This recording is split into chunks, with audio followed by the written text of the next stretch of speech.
Bismillahirrahmanirrahim. Assalamualaikum warahmatullahi wabarakatuh. Pemirsa Kompas TV, Mujahidin TV, dan pendengar setia Mujahidin FM dimanapun Anda berada. Alhamdulillah kita kembali bertemu di program Mutiara Hati spesial Ramadan. Dan khusus di hari ini kita akan membahas tentang tata cara sholat Idul Fitri, ya, bagaimana makna dari Idul Fitri dan juga tata cara dari sholat Idul Fitri. Insya Allah hari ini bersama Ustadz Sardiawan Umar.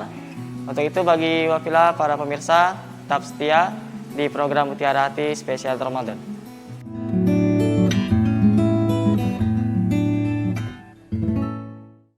Bismillahirrahmanirrahim. Assalamualaikum warahmatullahi wabarakatuh. Pemirsa Kompas TV, MTV, dan pendengar setia Mujahidin FM.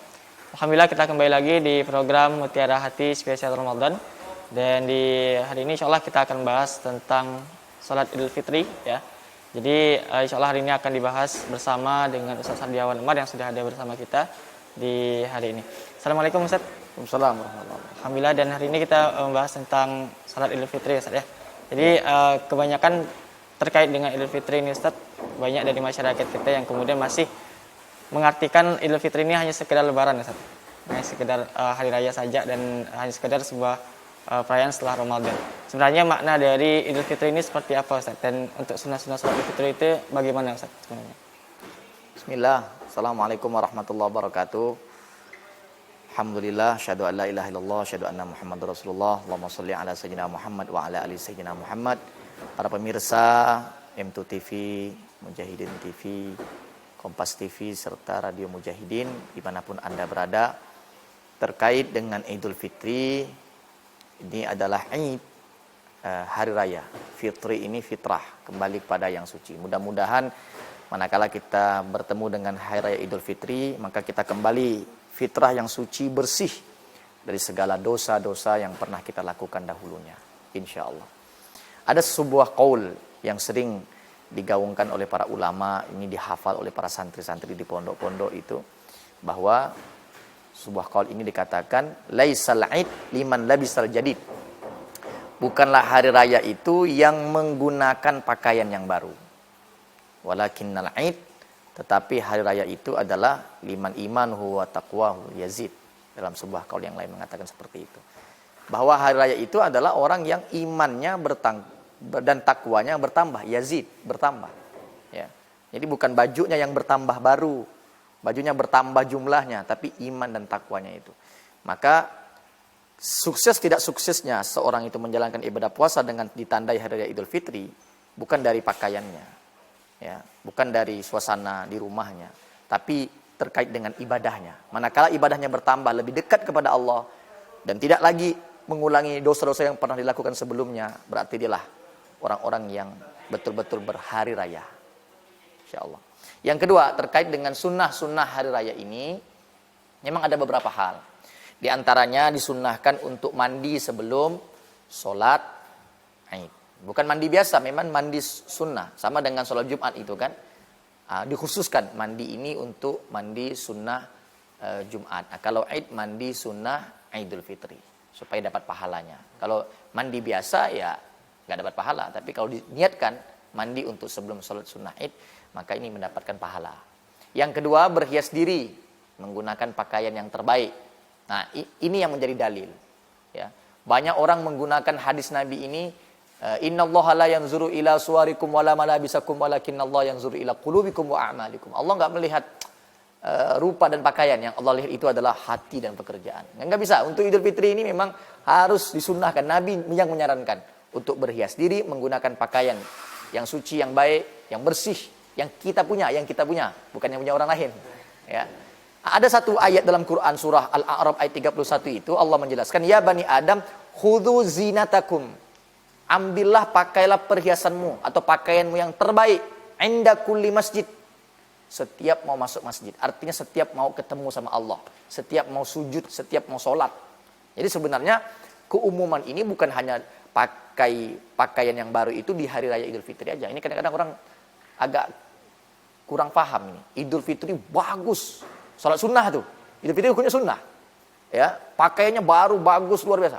Giliran zuhur, asar, maghrib, isya, Jumat, ya Allah, pakaian lumus, pakaian yang udah nggak karu-karuan. Nah, ini salah. Padahal secara umum Allah sudah menyarankan, memberikan perintah kepada semua anak cucu Adam, manakala engkau masuk masjid, masjid itu kan tempat sholat. Artinya kalau kau mau sholat, mau di masjid kah, mau di lapangan kah, mau di rumah kah, kalau mau sholat, yang kau datangi itu Allah, maka kau mesti pakaian yang terbaik.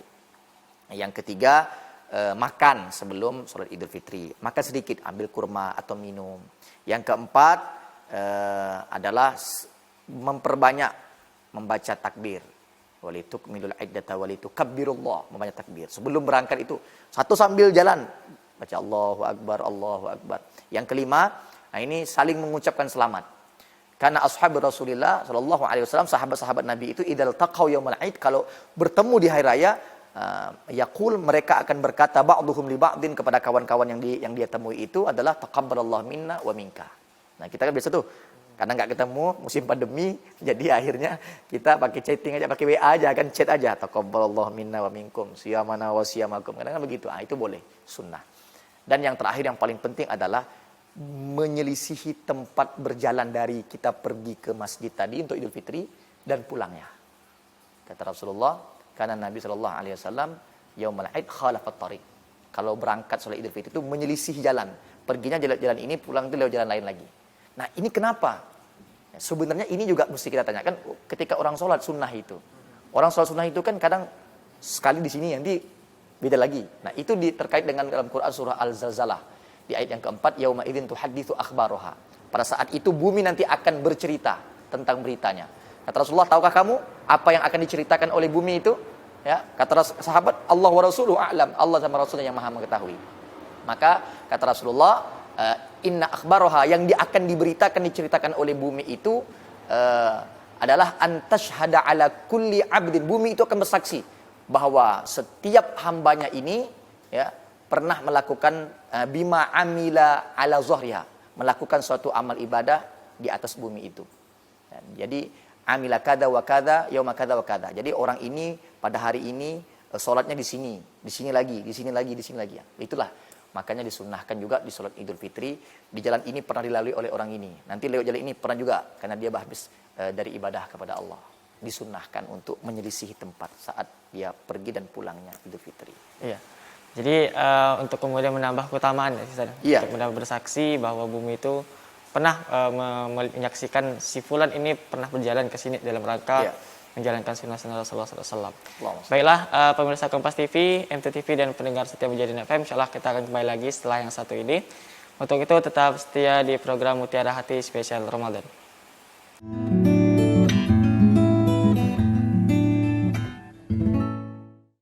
Alhamdulillahirrabbilalamin, pemirsa Kompas TV, MTTV dan pendengar setia Mujahidin FM dimanapun Anda berada. Kita kembali lagi di program Mutiara Hati spesial Ramadan. Dan di segmen kali ini atau di sesi kali ini kita akan membahas tentang sholat Idul Fitri ya, terkait dengan apa saja yang harus kita lakukan setelah ketika sholat Idul Fitri. Insyaallah bersama Ustaz Saryawan Umar. Dan di segmen kali ini kita akan bahas tentang bagaimana tata cara pelaksanaan sholat Idul Fitri ini, Ustaz. Ya, karena banyak sekali dari kita yang masih belum paham mengenai tata cara ini, Ustaz. Silakan, Ustaz.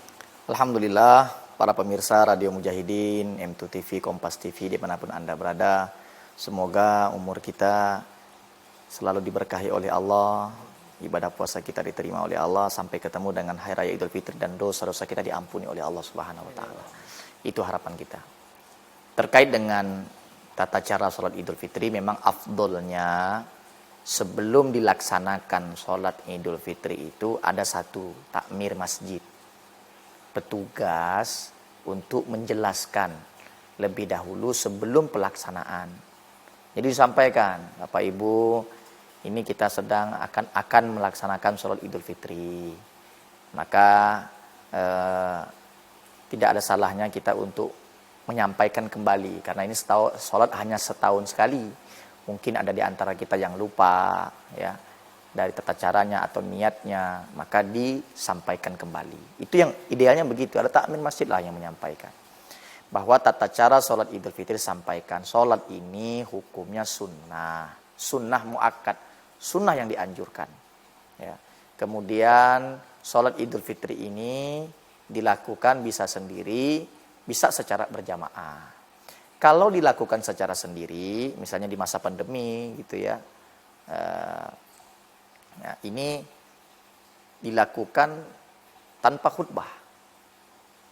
Dilakukan tanpa khutbah. Misalnya andai kata nanti masjid-masjid ini tutup, ya, maka sholatnya di rumah. Kalau sendirian ya sudah tanpa khutbah.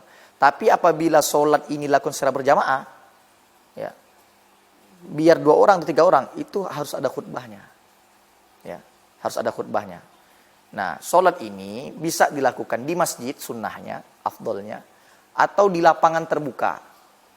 Nah, kecuali tadi, di masa pandemi, tadi ini kan kita masih masa pandemi, dilakukan di rumah. Nah, terus, kemudian bagaimana dengan niatnya? Untuk niatnya, usolli sunnatal idul fitri, aku sholat, niat sholat idul fitri, rakaataini, 2 rakaat. Kalau dia sebagai imam, imaman, kalau dia sebagai makmum, makmuman, lillahi ta'ala. Kemudian rakaat pertama. Rakaat pertama ini ada 7 takbir selain takbiratul ihram. Jadi takbir wajib itu takbiratul ihram, Allahu akbar. Itu takbir wajib. Ada yang kedua, takbir ziyadah atau takbir zawaid kata ulama itu, takbir tambahan. Yaitu 7 kali takbir setelah takbiratul ihram. Bacaannya subhanallah, walhamdulillah, wala ilaha illallah, Allahu akbar. 7 kali takbir. Kemudian dilanjutkan dengan suratul Fatihah. Kemudian setelah itu surah pendek yang mana kita hafal. Nah, kemudian ruku, sholat. Bangun rakaat kedua lagi, Allahu Akbar. Itu namanya takbiratul intiqal. Itu wajib diucapkan, Allahu Akbar. Ya, takbiratul intiqal, takbir yang bangun dari sujud rakaat pertama. Kemudian di rakaat kedua, takbir ziyadahnya, takbir tambahannya itu 5 kali takbir.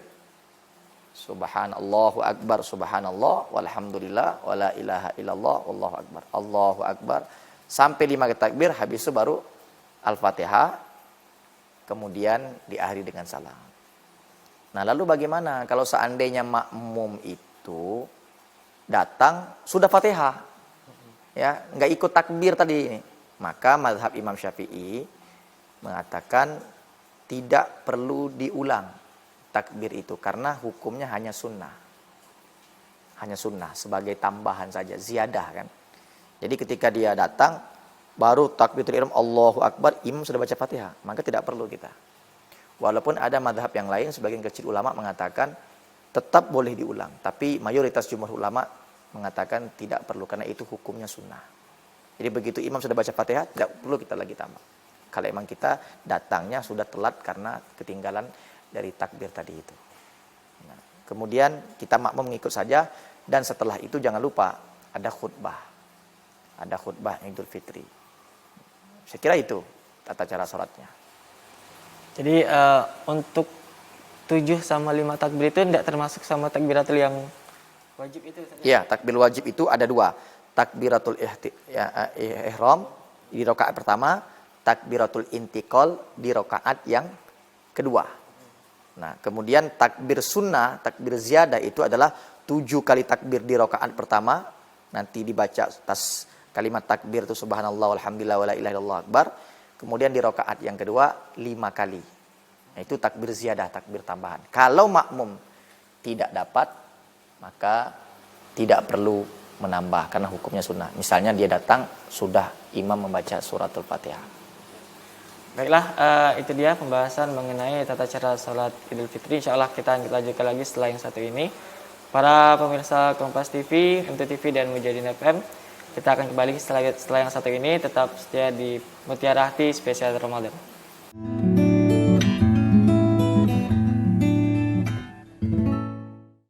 Pemirsa Kompas TV, M2TV dan pendengar setia Mujahidin FM, kita kembali lagi di program Mutiara Hati spesial Ramadan. Hari ini kita membahas tentang salat Idul Fitri ya, bersama Ustaz Sardiawan Umar. Dan kita di segmen terakhir ini ada beberapa studi kasus Ustaz mengenai tentang salat Idul Fitri ini. Terutama ketika pandemi COVID-19 ini Ustaz, ya, biasanya ada yang salat Idul Fitri di rumah bersama keluarganya. Nah, itu bagaimana Ustaz tentang pelaksanaan ini Ustaz? Apakah sama kayak di masjid atau bagaimana Ustaz? Baik. Para pemirsa M2TV, Mujahidin dan radio dimanapun Anda berada, terkait dengan pelaksanaan sholat Idul Fitri di masa pandemi seperti ini. Kalau seandainya masjid-masjid ada yang terbuka mengadakan pelaksanaan sholat Id, atau juga termasuk di lapangan diadakan sholat Id, maka kita ikut sholat Idnya di masjid atau di apa. Tapi manakala memang banyak masjid yang tutup, karena memang aturan pemerintah tidak boleh, ya, maka kita sholatnya di rumah. Nah, cuman ini, ketika sholat di rumah itu sendirian tadi yang kami sampaikan, saat dia sholat sendiri di rumah, maka dia tanpa khutbah, karena nggak ada yang mendengar. Khutbah ini mesti ada yang mendengar. Ya. Tapi kalau dia sholat berdua, bertiga, berempat, maka salah satu di antaranya harus ada yang naik khutbah. Nah, kan boleh melihat teks. Yang penting rukun khutbahnya ada syahadatnya, ada hamdalah memuji, kemudian ada syahadat, ada sholawat, ada wasiat, ada ayatnya dan doa. Yang penting itu, silakan pakai teks, gampang untuk keluarga. Nah, kemudian bagaimana kalau seandainya satu anggota keluarga ini katakanlah suaminya nggak boleh mudik nih, ya. Jadi yang dalam rumah ini hanya istri sama anak perempuannya. Perempuan semua. Apakah mesti pakai khutbah? Tidak ada khutbah. Karena khotib itu harus laki-laki. Tidak ada. Tetapi ya, ulama menyarankan setelah sholat Idul Fitri, manakala dilakukan oleh wanita-wanita semuanya secara berjamaah, maka setelah sholat Id, salah satu wanita itu berdiri untuk menyampaikan mau'izah hasanah, bukan khutbah. Kalau khutbah tadi harus ada rukunnya, kan? Ada juga sunnahnya. Kalau khutbah pertama, takbirnya 9 kali, Allahu Akbar, Allahu Akbar, Allahu Akbar, Allah, sebelum Alhamdulillah itu. Kalau khutbah kedua, takbirnya 7 kali, Allahu Akbar, Allahu Akbar, Alhamdulillah. Tapi kalau wanita, ya, maka tidak dianjurkan untuk khutbah, tapi dianjurkan untuk berdiri menyampaikan nasihat-nasihat. Berdirilah satu wanita, berniat untuk menyampaikan mau'izah hasanah. Ya, tentang keutamaan Idul Fitri, ya, tentang ibadah yang kita lakukan selama 1 bulan penuh di bulan Ramadan ini, sampaikan. Ya, itu boleh dilakukan oleh seorang wanita dengan niat untuk menyampaikan mau'izah hasanah, bukan dalam konteks khutbah. Apalagi ada kasus yang lain? Ada yang saya pikirkan itu adalah ketika kita berposisi sebagai imam, Ustaz. Ketika kita berposisi sebagai imam, kan ada 7 kali takbir itu, Ustaz. Bagaimana kalau misalnya kita lupa hitungannya itu, Ustaz? Apakah Ya, kalau imam? Ya. Fungsi sebagai imam ini kacau berarti imamnya nih. Enggak konsen benar, ada masalah kayaknya ini pemirsa. Ya, enggak konsen benar itu. Jadi dia harus hitung sunnah, ya. Jadi boleh ditegur oleh makmum, atau kalau seandainya pun ketinggalan, maka ini tidak membatalkan karena hukumnya hanya sunnah. Tidak membuat batal, tidak membuat artinya tetap sah sholat itu.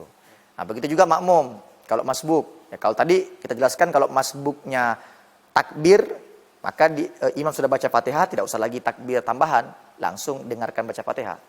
Kalau dia masbuknya 1 rakaat, ya kan, mungkin batal wudhu atau mungkin memang terlambat datangnya karena macet jalan, maka dia tambah seperti biasa 1 rakaat dengan takbir tambahan tadi. Lengkap dengan takbir Ya, tetap dengan tambahan takbir yang 5 kali itu. Kalaupun seandainya tidak menggunakan, tetap sah. Tapi ada satu poin yang paling penting ini, yang sering ditinggalkan itu, kalau itu saya jarang ketemu kasus seperti itu. Kasus yang sering terjadi itu adalah jamaah ini hanya melaksanakan sholat Idul Fitri tanpa mendengarkan khutbah Idul Fitri. Nah, ini tolong para pemirsa, jangan Anda remehkan perkara sunnah ini. Ya, seperti yang kami sampaikan sebelum-sebelumnya pada tema-tema sebelumnya. Jangan pahami sunnah itu dikerjakan dapat pahala, nggak dikerjakan nggak apa-apa. Khutbah Idul Fitri sunnah, sholat sunnah Idul Fitri sunnah, khutbahnya juga sunnah. Ya sudah, saya nggak ikut. Sunnah itu pahami sesuatu sumber yang berasal dari baginda Rasulullah SAW. Manakala kau ingin mengaku sebagai umatnya, kerjakan sunnah. Manakala ingin mengharapkan syafaatnya, kerjakan sunnah. Bagaimana mungkin kau akan bertemu dengan Rasulullah? Bagaimana mungkin kita akan mendapatkan syafaat Rasulullah?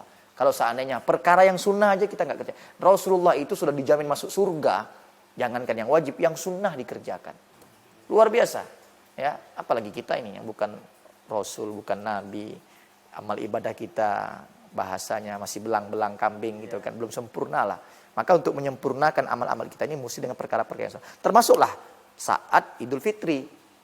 Kalau ingin mendapatkan pahala yang sempurna, maka sholat Idul Fitri plus dengarkan khutbah. Tapi kalau sholatnya saja habis langsung pulang nggak ngikut khutbah, berarti tidak sempurna. ya. Ya pahalanya separuh-separuh juga gitu.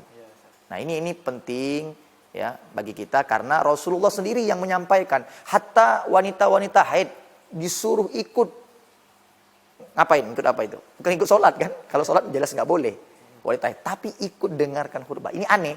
Dia nggak haid, dia nggak datang bulan, dia nggak sakit perut, tapi dia pulang langsung. Jadi yang pulang justru laki-laki lagi gitu. Wanitanya justru dari rumah disuruh datang, Anda yang laki-laki malah pulang. Ya Allah, patut dipertanyakan. Berarti Anda ini termasuk orang yang tidak sempurna ibadah Ramadannya karena bermasalah di Idul Fitrinya. Mudah-mudahan kita selalu dibimbing oleh Allah Subhanahu wa taala untuk selalu mendapatkan kesempurnaan walaupun kita ini bukan makhluk yang sempurna, tapi insya Allah berusaha agar lebih sempurna. Iya.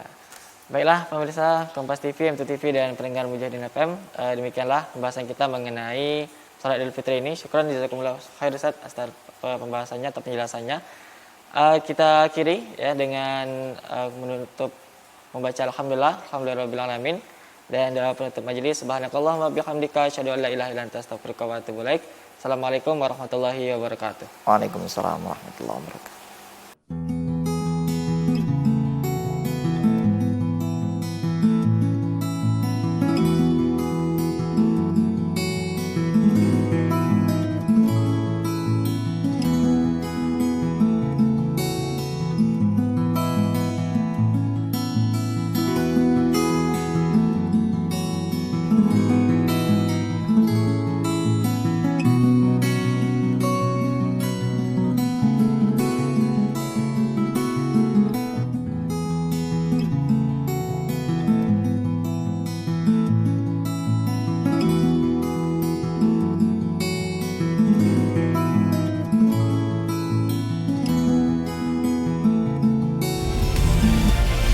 Kompas TV, independen, terpercaya.